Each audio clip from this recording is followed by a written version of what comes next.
Gipaklaro ni Vice President Sara Duterte nga dili niya aid, higala o staff si Ramil Madriaga. Butang nga mipasaka og kasong perjury ang bise labot sa mga pagpamakakmatud pa ni Madriaga. Ang detalye sa live report ni Argil Relator. Argil? Sara, gawa sa mga pagpaklaro sa bisag gisaway sa niya ang pagpakahilom sa pipila ka mga sektor sa isyu sa korupsyon sa gobyerno. Matod sa bisag, dili angayan nga mahimong selective ang investigasyon sa korupsyon.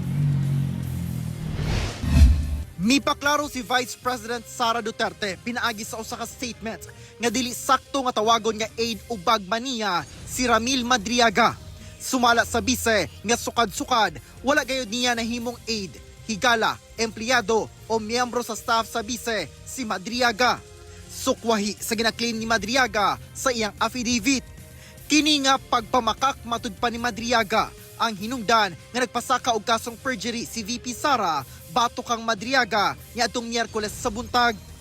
Samtang sa laing pahayag, gidayig ni VP Sara ang kaisog sa mga nahimong security personnel ni kanhi House Appropriations Committee Chair Congressman Zaldico sa pagbulgar sa matud pa paghatod og mga maleta nga puno og bilyon-bilyong kwarta sa gobyerno. Apan daw hilom kini karon kung itandi sa mga pasangil batok sa bise nga nahimong sentro sa hearings, privilege speeches ug walay katapusan nga fishing expeditions ubos sa investigasyong giingong in aid of legislation matud pa.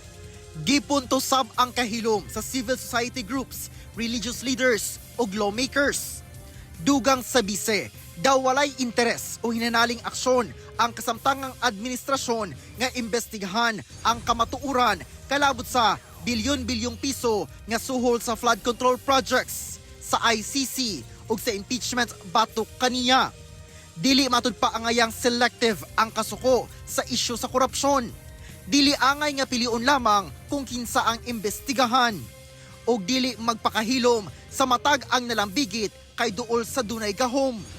Ang kwarta sa nasod dili angay nga ibutang sa maleta ug ang kamatuuran dili angay nga ihilom. Ginapangayuan pa og pahayag ang Malacañang labot sa pahayag sa bise.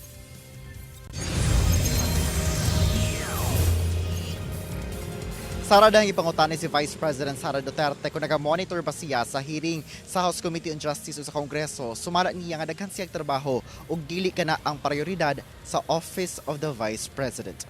Sara. Okay, dagang salamat, Argil Relator.